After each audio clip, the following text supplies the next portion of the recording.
बिस्मिल्लाहिर्रहमानिर्रहीम।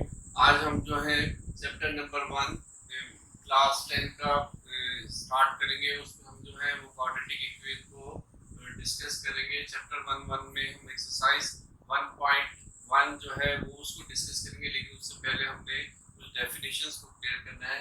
तो आपका जो टॉपिक है चैप्टर नंबर 1 वो बेसिकली क्वाड्रेटिक इक्वेशन है और उसमें आपने क्वाड्रेटिक इक्वेशन को सॉल्व करना है। Before starting the exercises of the chapter, we have to first understand what is the quadratic equation.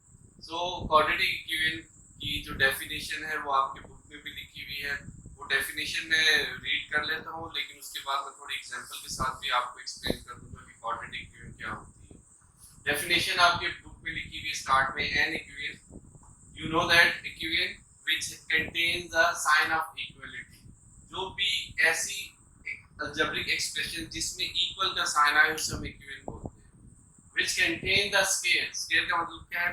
2, scale means 2 of unknown variable, variable का मतलब ये है कि आपके पास x y z whatever जो मर्जी वेरिएबल हो, quantity but no higher power is called quadratic equation। कहने का इसका ये जो डेफिनेशन लिखी हुई है ये इन टर्म्स ऑफ मैथमेटिक्स लिखी हुई है। अगर हम इसको सिंपल वर्ड्स में एक्सप्लेन करें तो इस डेफिनेशन का ये मतलब बनता है कि एक ऐसी इक्वेशन जिसमें वेरिएबल या अननोन उसकी मैक्सिमम पावर क्या हो? 2 हो, but no higher power, no higher power का 2 से ज्यादा नहीं होनी चाहिए maximum power, that is called the quadratic equation. कुछ एग्जांपल के साथ मैं आपको एक्सप्लेन करता हूँ। लाइक आपके पास 7x स्क्वायर है प्लस 4x है प्लस 7 है।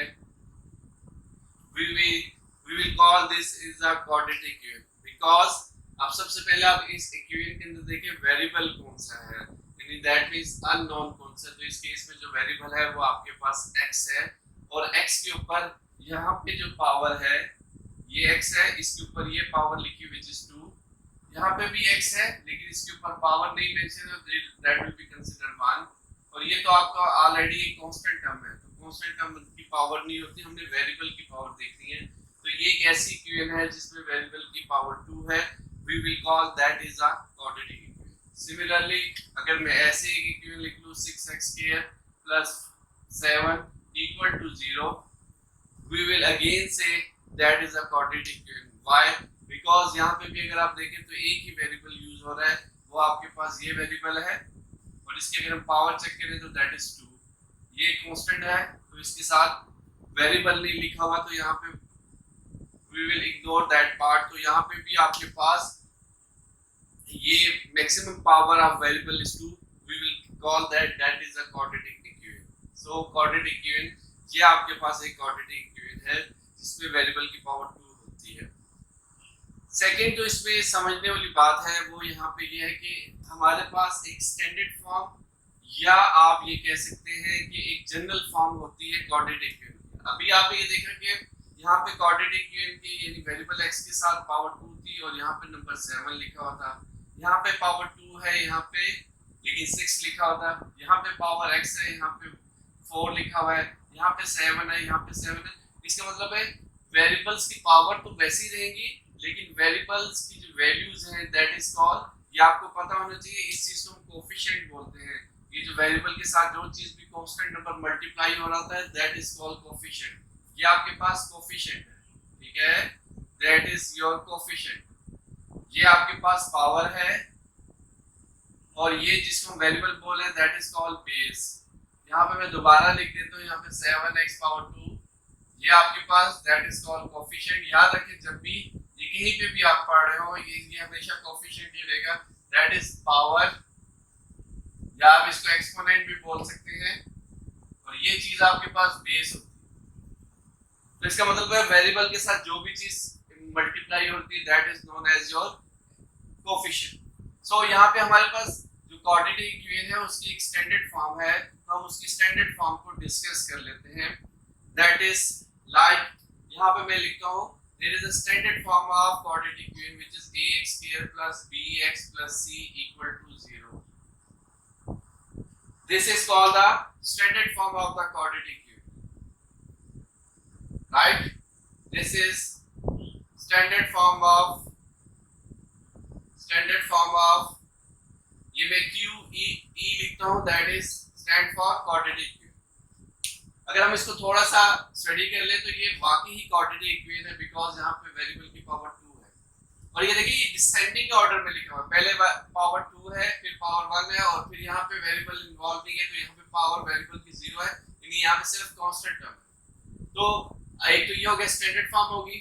दूसरा, ये जो a है it will be coefficient of x के, यहाँ पे आपके पास x है, x के साथ हम अज्यूम करेंगे जो भी नंबर या जो भी वैल्यू होगी वो कोफिशिएंट ऑफ x होगी, जो कि हम उसको वैल्यू b देंगे। जो कांस्टेंट टर्म होगी उसको हम वैल्यू c देंगे। अगर मैं यहाँ पे एक क्वाड्रेटिक इक्वेशन लिख दूं ऐसे x² plus 4x plus 3 equal to 0, तो मुझे अगर इसमें से कोई कहे कि आइडेंटिफाई करें कि कोफिशिएंट कौन-कौन से, कोफिशिएंट कौन-कौन से हो सकते हैं, a b एंड c। तो याद रखें जो नंबर x के साथ मल्टीप्लाई हो होता है ये एक कोफिशिएंट है। क्वाड्रेटिक इक्वेशन में इसका नाम हम हमेशा a रखेंगे। ये x के साथ जो चीज मल्टीप्लाई हो रही होगी according to the standard form of quadratic equation, इस कोफिशिएंट को हम b बोलेंगे। तो ये आपके पास क्या होगा b, और ये लास्ट चीज है 3 व्हिच इज कांस्टेंट टर्म, तो हम कांस्टेंट को हमेशा c से रिप्रेजेंट करेंगे। सो ये कोफिशिएंट्स यानी a b c का मतलब है कि a जो है वो कोफिशिएंट ऑफ x के, यानी x के साथ जो भी कांस्टेंट, x के साथ जो भी कांस्टेंट मल्टीप्लाई हो रहा होगा उससे हम a बोलेंगे, जो x के साथ मल्टीप्लाई हो रहा होगा उससे हम b बोलेंगे, और जो सिंगल कांस्टेंट टर्म होगी that will be called your c।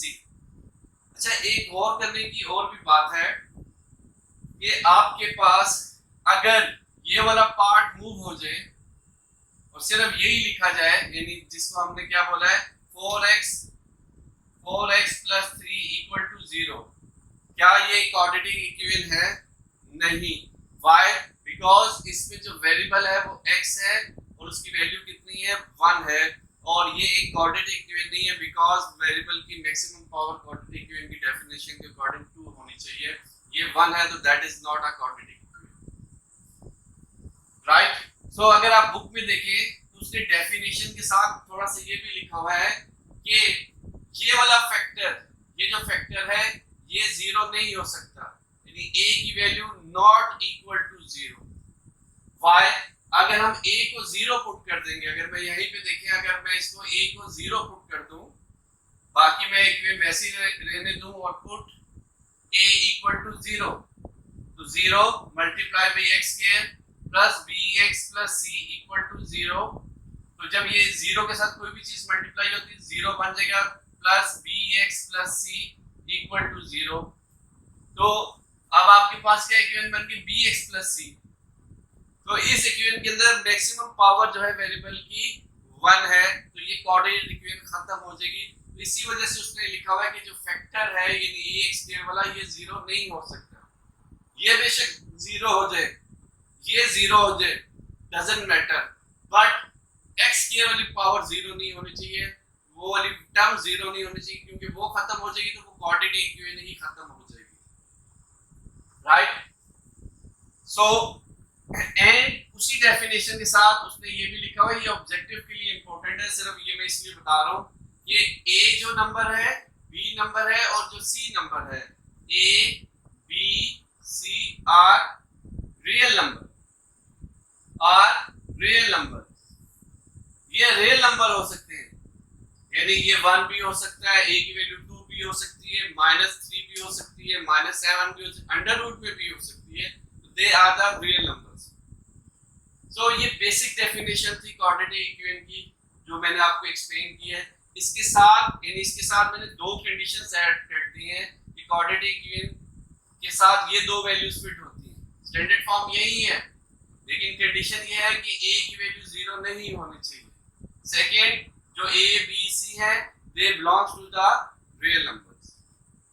Next, एक और चीज उसने लिखी हुई है कि हम एक और भी फॉर्म हो सकती है आपके पास, होगी वो क्वाड्रेटिक इक्वेशन ही, लेकिन हम उसको प्योर बोलते हैं, प्योर क्वाड्रेटिक इक्वेशन। उसमें आपके पास सिर्फ ax स्क्वायर प्लस c लिखा होगा, that is also called a again it is a quadratic equation because power है वेरिएबल की वो मैक्सिमम 2 है, तो that is a quadratic equation, but इसके अंदर x वाला जो फैक्टर है वो नहीं है, x स्क्वायर है और कांस्टेंट टर्म है, तो again it is a quadratic equation, but इसको हम क्या बोलेंगे, प्योर बोलेंगे, प्योर क्वाड्रेटिक इक्वेशन। ये ऑब्जेक्टिव के लिए भी इंपॉर्टेंट है। यूजिंग दिस जो आपकी एक्सरसाइज है उसमें क्वेश्चन नंबर 1 जो है एक्सरसाइज 1.1 का बेसिकली हमने उसको डिस्कस करना है। उसमें आपके पास क्या लिखा हुआ है कि आपने उसको ट्रांसफर करना है into the standard form of quadratic equation. You know that this is the standard form of quadratic equation. उसको डिस्कस करने से पहले मैं कुछ बेसिक एग्जांपल देता हूं कि अगर मेरे पास ऐसे लिखा हो कि 2 plus x square plus 6x equal to 6 and what I have to do, I have to convert into the standard form of quadratic equation। याद रखिए स्टैंडर्ड फॉर्म जब भी आपने किसी चीज को कन्वर्ट करना है तो आपके पास ये फॉर्म है ax square plus bx plus c equal to 0।